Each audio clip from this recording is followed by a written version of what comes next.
প্রিয় দর্শক, দৈনিক পত্রিকা ভিত্তিক অনুষ্ঠান খবর প্রতিদিন অনুষ্ঠান থেকে আপনাদের জানাই শুভেচ্ছা।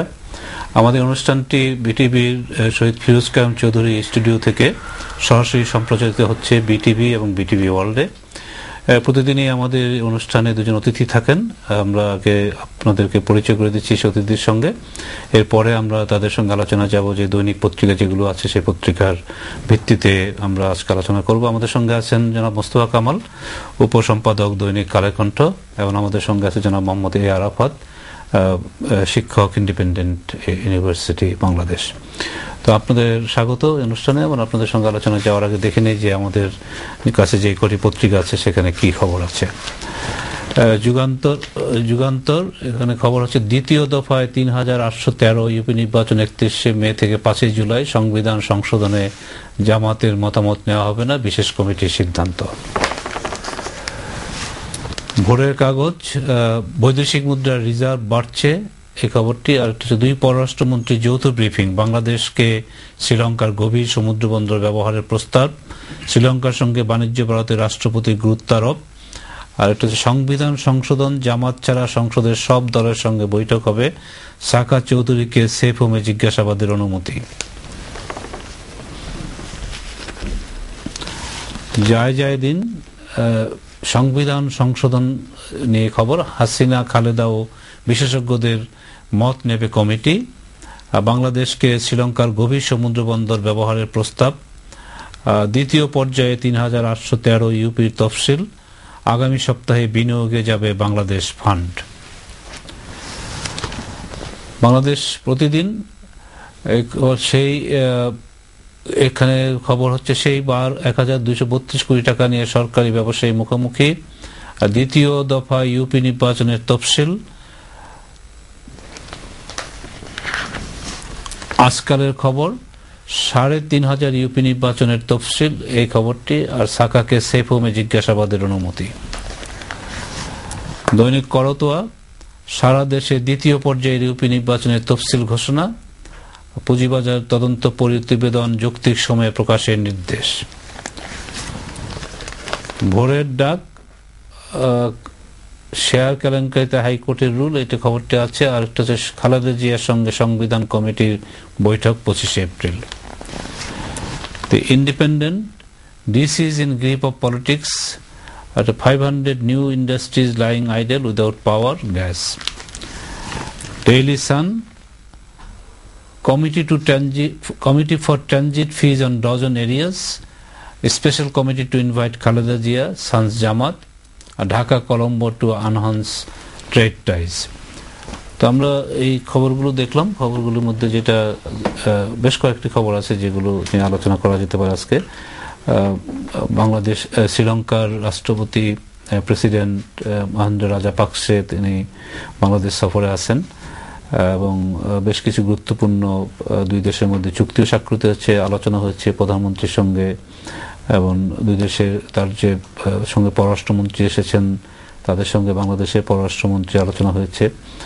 তো দুটি দেশই তাদের রাজনৈতিক, অর্থনৈতিক এবং সাংস্কৃতিক সম্পর্ককে আরো জোরদার করার চেষ্টা করছে। তো মোস্তফা কামাল, আপনার কাছে এই সফরের কোন দিকগুলো উল্লেখযোগ্য মনে হচ্ছে? এই সফরকে আমি খুবই তাৎপর্যপূর্ণ মনে করি এই সময়কালে।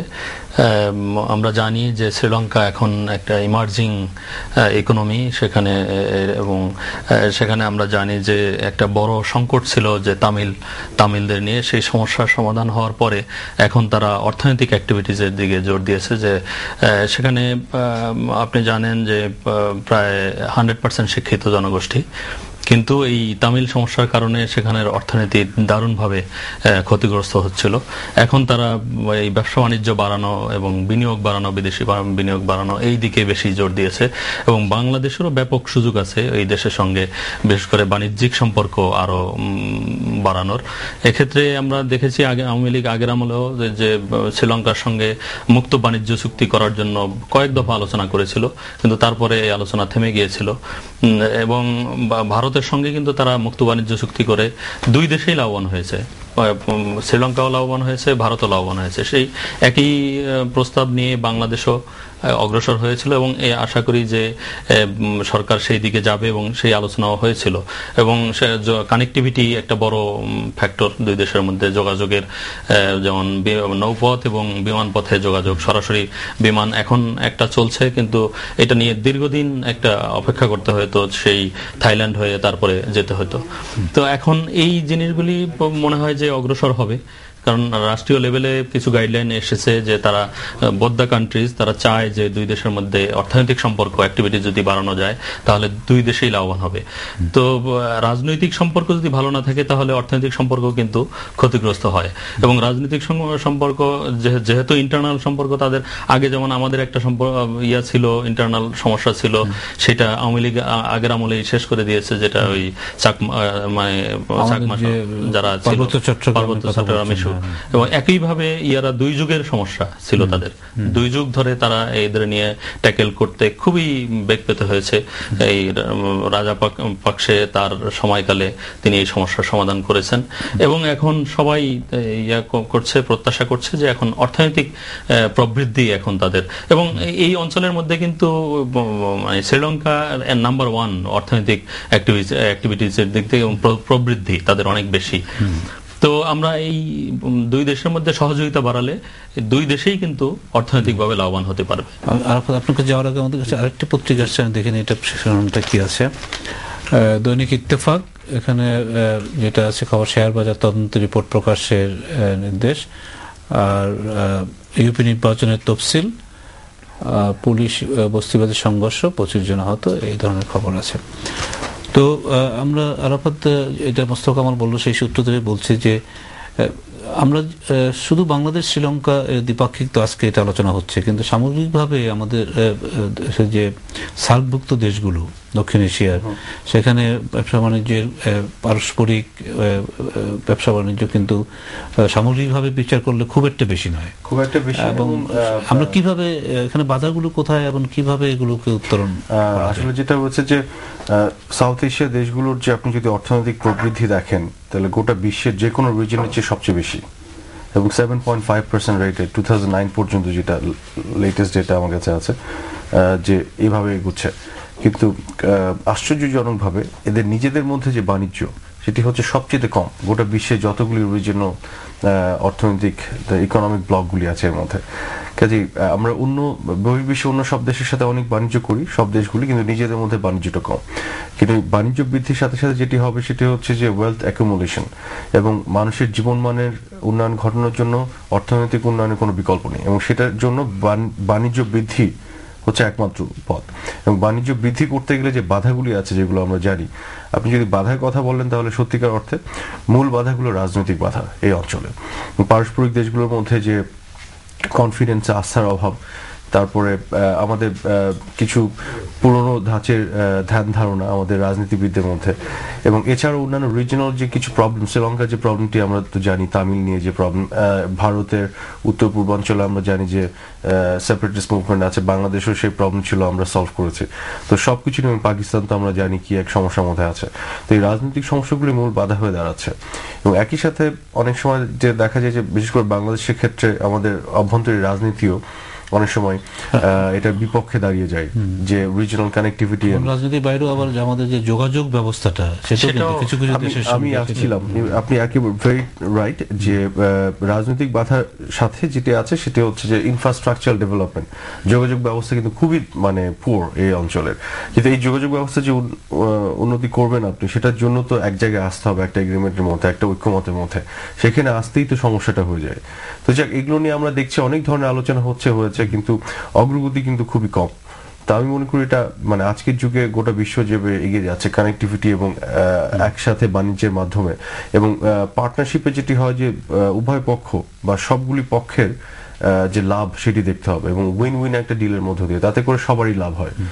আপনি জানেন যে এটাতে একটা জিনিস আমি লক্ষ্য করছি যে আমরা যেমন শ্রীলঙ্কার সম্প্রতি তারা একটা গভীর সমুদ্রে তাদের একটি বন্দর করেছে এবং সেই বন্দরের ব্যবহারের ব্যাপারে বাংলাদেশকেও তারা বলেছে, আহ্বান জানিয়েছে তারা করতে পারে। এবং বাংলাদেশও কিন্তু গভীর সমুদ্র বন্দর করার একটা উদ্যোগ নিয়েছে। এমনকি বাংলাদেশেরও যে চট্টগ্রাম মংলা বন্দর আছে সেগুলোকে আরো ব্যবহার করার জন্য ভারত এবং নেপাল, চায়না, চীন পর্যন্ত আলোচনা করছে। তো এগুলোকে কিভাবে এই যে সম্ভাবনাগুলো এগুলোকে আমার মনে হয় যে বাস্তবায়ন করা, যেমন আপনি দেখেন ইউরোপিয়ান ইউনিয়ন তারা কিন্তু এখন অভিন্ন মুদ্রা, অভিন্ন এক ভিসাতে আপনি সারা ইউরোপ ঘুরতে পারেন। আমাদের এখানে কিন্তু এই প্রপোজাল আছে, আলোচনাও হচ্ছে, কিন্তু এই যে পলিটিক্যাল উইল যেটা নাই, যে পলিটিক্যাল উইল আছে অথবা আমলাতান্ত্রিক জটিলতা, কোনো না কোনো ভাবে এই বাধাগুলি আমাদেরকে ফেস করতে হচ্ছে। তো সেই বাধা উত্তরণ করতে হবে এবং পুরনো, যেটা উনি বললেন যে পুরনো ধ্যান ধারণা, সেটা থেকেও বেরিয়ে আসতে হবে যে আপনি সব দরজা বন্ধ করে দিয়ে আপনি তো উন্নয়ন করতে পারবেন না, আপনাকে এগিয়ে যেতে হবে। বিশ্বের সঙ্গে তাল মিলাতে হলে আপনাকে এগিয়ে যেতে হবে, আর না হয় ছিটকে পড়তে হবে। এখন আপনি কোনটা করবেন? আপনি কি এগিয়ে যাবেন না ছিটকে পড়বেন? সেই সিদ্ধান্ত নেওয়ার সময় এসছে। এখন আর দেরি করার সময় নেই। এখন এই সময়ে, এই যুগে কোন দেশকে দখল করতে পারে না। এখন আপনার পারস্পরিক সহযোগিতা দিয়ে এগিয়ে যেতে হবে, সেটাই হলো এখনকার মানে মূল মন্ত্র হওয়া উচিত। আমরা আরেকটি প্রসঙ্গ থেকে আসছি, রাফাত আপনাকে দিয়ে শুরু করি। সেটা যে আপনি জানেন যে বেশ কয়েকদিন, বলবো না কয়েক সপ্তাহ ধরেই বা বেশ কিছুদিন ধরেই এইটা চলছে যে আমাদের যেদিনই সংবিধানের যে পঞ্চম সংশোধনী, যেটাকে প্রথমে হাইকোর্ট বাতিল করেছিল, তারপর সেটা শেষ পর্যন্ত অ্যাপিলেট ডিভিশনে সেটা তারা সেই ঘোষণাকেই তারা আপল করেছে। তো ওটার পরের থেকে আপনার সংসদও একটি এই সংবিধান সংশোধনের জন্য বিশেষ কমিটি গঠন করে দেওয়া হয়েছে এবং সেই কমিটি কাজ করছে বিভিন্নভাবে, তারা বিভিন্ন ধরনের প্রস্তাব নিয়ে ইত্যাদি কাজ করছে। এখন এমন একটা পর্যায়ে আসছে যে এটা মোটামুটি বলা যায় যে তারা এইটা কাজটা শেষ করার পর্যায়ে চলে এসছে এবং আগামী 24, 25, 26 তারিখ থেকে তারা এটাতে নিয়ে একটা সবগুলো দলের সঙ্গেই যারা সংসদে যাদের প্রতিনিধিত্ব আছে, শুধু জামাত ইসলামী ছাড়া, তারা বসবে এবং 24 তারিখে তারা আইনজ্ঞদের সাথে বসবেন, প্রাক্তন বিচারপতিদের সাথে বসবেন। 25 তারিখে সংসদ সদস্যদের বাইরেও যারা সিভিল সোসাইটি যারা কন্ট্রিবিউট করতে পারে, 25 তারিখে তারা বিরোধী দলের নেত্রী এবং খালেদা জিয়াকে আমন্ত্রণ জানিয়েছেন। আমরা দেখছি যে 26 তারিখে প্রধানমন্ত্রী এবং সংসদ নেত্রী তার সঙ্গে বসবেন। তো তাৎপর্যপূর্ণ, গুরুত্বপূর্ণ।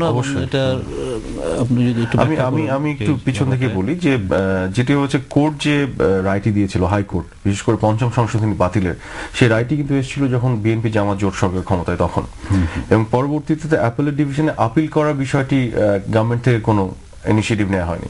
পরবর্তীতে এই মহাজোট ক্ষমতা আসার পরে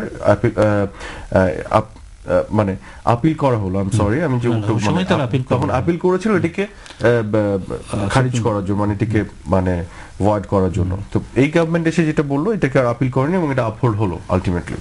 তো এখন যেটি হচ্ছে যে সংবিধানে কোর্ট, যেহেতু কোর্টের জুডিশিয়ারি হচ্ছে যে সংবিধানের কাস্টোডিয়ান, তো সংবিধান যে ডিউ প্রসেসে গণতান্ত্রিক ভ্যালুজকে আপহোল্ড করে সংবিধান পরিবর্তন হতেই পারে, অ্যামেন্ডমেন্ট হতেই পারে, কিন্তু বাইরে কোনো প্রসেসে, আনডিউ কোনো প্রসেস যদি হয়ে থাকে এবং কাটাছেঁড়া করা হয়, তখন কোর্ট কিন্তু ডেফিনেটলি তার রাইটই দিবে এবং সেটি করা হয়েছে। এবং তার ফলশ্রুতিতে যেটি হয়েছে যে পঞ্চম সংশোধনী এবং পরবর্তীতে আমরা দেখছি সপ্তম সংশোধনী, এই দুটি সংশোধনী ডিউ প্রসেসে করা হয়নি বলে কোর্ট এটিকে বাতিল করেছে। বাতিল করার ফলশ্রুতিতে যেটা হয়েছে, সংশোধনীগুলি হওয়ার পূর্বে সংবিধান যে জায়গাটি ছিল সেই জায়গায় ফিরে গেছে।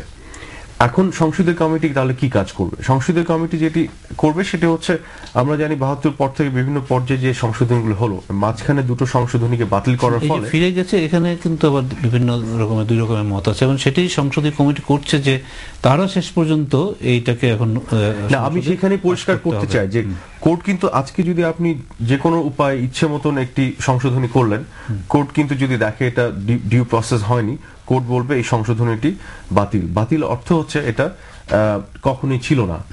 তার মানে হচ্ছে এটা না থাকলে যে পর্যায়ে সংবিধান অটোমেটিকলি ফিরে যাচ্ছে। কোর্ট কিন্তু সংশোধন করছে না, কোর্ট কিন্তু অ্যামেন্ড করছে না। কোর্ট যেটি বলছে অ্যামেন্ড করার প্রক্রিয়া, তাকে কোর্ট বলছে এটা বাতিল হয়ে যাচ্ছে। তার মানে সংবিধান যেখানে ছিল সেখানে ফিরে যাচ্ছে। এখন সেখানে ফিরে যেতে গিয়ে ওই বিতর্ক যেতে চাই না, আমরা যেটাতে আসতে চাই যে এটাকে সংসদ সর্বদলীয় সকলের অর্থাৎ জাতীয় ঐকমত্যের ভিত্তিতে তারা না, আমি সেখানে আসছি। যেটি হচ্ছে কি যে সংবিধান তো নতুন করে আমরা তৈরি করছি না, এখানে যেটি হচ্ছে সংবিধান একটা ধারাবাহিক প্রসেসের মধ্যে আজকে এখানে এসে দাঁড়িয়েছে, কিন্তু দুটো সংশোধনী বাতিল করার ফলে আগের পর্যায়ে যাওয়ার ফলশ্রুতি যেটি হয়েছে মাঝখানে আরো সংশোধনী ছিল বলে সংবিধান একটা ইনকনসিস্টেন্ট জায়গায় চলে গেছে, কোথায় কোথায় সামঞ্জস্যর অভাব দেখা দিচ্ছে। তো কাজে সেগুলোকে দূর করে এটার মধ্যে একটা সামঞ্জস্য নিয়ে আসার প্রক্রিয়া সেটি সংসদ করবে, কারণ সেটি তো কোর্ট করতে পারবে না, যার প্রক্রিয়া অংশ হিসেবে এই কমিটিটি করা হয়েছে। এবং কমিটি যেটি করছে সেটি হচ্ছে সবগুলো দলকে বা সিভিল সোসাইটি অন্যান্য যারা guardian of the society of the country তাদেরকে ডেকে এনে যেটা হচ্ছে যে একটা জাতীয় ঐকমত, জাতীয় ঐকমত। এখানে আমি একটু বলতে চাই, আপনি বলেছেন আপনার কথায় যে জামাত ইসলামকে এখানে ডাকা হয়, সেটা হচ্ছে যে সেই বিষয়টি নিয়ে আমার বক্তব্য হচ্ছে এরকম যে জামাত ইসলাম একটি পলিটিক্যাল পার্টি, এটি 3 ধরনের অপরাধী। একটি হচ্ছে আইনের দৃষ্টিতে যদি আপনি বলেন, অনেক ধরনের আইনের সংজ্ঞায় সংজ্ঞায়িত করা যায়, যুদ্ধাপরাধ, জেনোসাইড বলেন, মানবতা বিরোধী অপরাধ, সেই অপরাধ তারা করেছে, আইনের দৃষ্টিতে অপরাধী। নৈতিকতার দৃষ্টিতে তারা অপরাধী। এই দেশটি যখন স্বাধীন হওয়ার প্রক্রিয়ায় ব্যস্ত, তখন তারা এই স্বাধীনতা যুদ্ধের মুক্তিগামী জনগণের বিপক্ষে অবস্থান নিয়েছে। কাজে স্বাধীন দেশে এই যে তাদের কতটুকু নৈতিক অধিকার আছে বিবেচনা করেই ওই কমিটি তাদেরকে মানে আহ্বান জানাচ্ছে না, যদিও তাদের সংসদে এখানে তো আমি দ্বিতীয় অপরাধের কথা বললাম, তৃতীয় অপরাধের কথা বলতে চাই। তাদের তৃতীয় অপরাধটি হচ্ছে রাজনৈতিক অপরাধ। তারা যে রাজনীতি করে সেটি গণতন্ত্র সম্মত নয়, সেটি হচ্ছে গণতন্ত্র বিরোধী মৌলবাদী রাজনীতি, কমিউনাল সাম্প্রদায়িক রাজনীতি এবং পিছিয়ে পড়া রাজনীতি। সব অপরাধী এরকম একটি দল, যেটি আজকে তার অস্তিত্ব আছে কিনা সংশোধনী গুলো বাতিল হওয়ার পরে আমরা এখনো পরিষ্কার পরিচ্ছন্ন হতে পারছি না। কাজে তাদেরকে ডাকার কোনো যুক্তি আছে বলে আমি মনে করি না। মোস্তফা কামাল, আপনার? আমি মনে করি যে আপনি এর আগে নিশ্চয়ই পত্রিকা দেখেছেন যে প্রধানমন্ত্রীর সঙ্গে এই কমিটি পরপর 3 দিন বৈঠক করেছিল, 11, 12 এবং 13 তারিখ। লাস্ট বৈঠকে উনি কিছু গাইডলাইন দিয়েছেন, সেই গাইডলাইনের ভিত্তিতেই কিন্তু কমিটি সিদ্ধান্ত নিয়েছে এবং প্রধানমন্ত্রী নিজে বলেছেন যে বিরোধী দলের নেত্রীর মতামত অবশ্যই থাকতে হবে এবং তারপরেই তারা তার সঙ্গে যোগাযোগের চেষ্টা করেছে এবং এই বৈঠকের প্রস্তাব এসছে। এবং আমরাও মনে করি যে প্রধান বিরোধী দল বিএনপি তাদের মতামত অবশ্যই থাকতে হবে। পাশাপাশি যে এই যে সামগ্রিক একটা জাতীয় ঐক্যমত্য সৃষ্টি করার যে উদ্যোগ, এটাকে আমি স্বাগত জানাতে চাই যে এটা জাতীয় সম্পদ, আমাদের সংবিধান, আমাদের কিভাবে দেশ চলবে, কিভাবে এটার অনেক কাটা ছেঁড়া হয়েছে, ব্যক্তি স্বার্থে এটাকে ব্যবহার করা হয়েছে, ব্যক্তি স্বার্থে এটার পরিবর্তন করা হয়েছে, সংশোধনী আনা হয়েছে। সেই ব্যক্তি স্বার্থের জায়গাটুকু যাতে ভবিষ্যতে আর ব্যক্তি স্বার্থে কেউ সংবিধানকে ব্যবহার করতে না পারে, সেই জন্যই কিন্তু এই জাতীয় ঐক্যমত্য। আপনাকে একটু স্মরণ করে দিই যে যেমন এই যে 15 সদস্যের কমিটি, সেখানে কিন্তু তারা চেয়েছিল যে বিএনপি থেকেও প্রতিনিধিত্ব, কিন্তু বিএনপি তো সেখানে দেয়নি। এবং আরেকটা জিনিস হলো, যেহেতু তারা সংসদে যাচ্ছে না, সেই কারণে কিন্তু ব্যক্তিগত ভাবে তার সঙ্গে বৈঠক করে এই কমিটিকে দায়িত্ব দিয়েছে যে আপনারা বৈঠক করেন, তার পরামর্শ নেন, তিনি কি বলেন সেগুলো শোনেন এবং সেইভাবে অন্যান্য সংসদীয় কমিটি বৈঠকে তো বিএনপি যাচ্ছে, সেগুলোতে যাচ্ছে, কিন্তু পার্লামেন্ট সেশনে কমিটিতে, বিশেষ এই কমিটিতে তারা তাদের নামই দেয়নি। এখন কতটা বিরোধী দলীয় নেত্রীর সঙ্গে এই বৈঠকটা সম্ভব হবে বা সম্ভাবনা কতটুকু, সেটা আমাদের কিন্তু দেখতে হবে। তিনি দেশের স্বার্থে, কোন ব্যক্তি স্বার্থে না গিয়ে বা দলীয় স্বার্থের দিকে না তাকিয়ে তিনি দেশের স্বার্থে ভূমিকা রাখবেন, এটা আমরা প্রত্যাশা করি তার কাছ থেকে। আমরা আরেকটি প্রসঙ্গে যেতে চাই। আপনি জানেন যে ইউনিয়ন পরিষদের নির্বাচন চলছে, তার দ্বিতীয় পর্যায়ে নির্বাচন 31শে মে থেকে আমার মনে হয় যে মার্চ পর্যন্ত আপনার এটা চলবে। তো এখানে প্রায় 4000, আমরা সংখ্যায় ধরি প্রায় 3800 কত আপনার ইউনিয়ন পরিষদ নির্বাচন হবে। এটা বিরাট আয়োজন এবং এই নির্বাচনটা আগেও হয়েছে প্রথম পর্যায়ে, এখন নতুন করে এই পর্যায়ে হচ্ছে। আপনি জানেন যে এই নির্বাচন আমরা শান্তিপূর্ণভাবে হচ্ছে বলে আমরা দেখতে পাচ্ছি। তো সামনে যে নির্বাচন হচ্ছে, এই ব্যাপারে আপনার কি মনে হয়?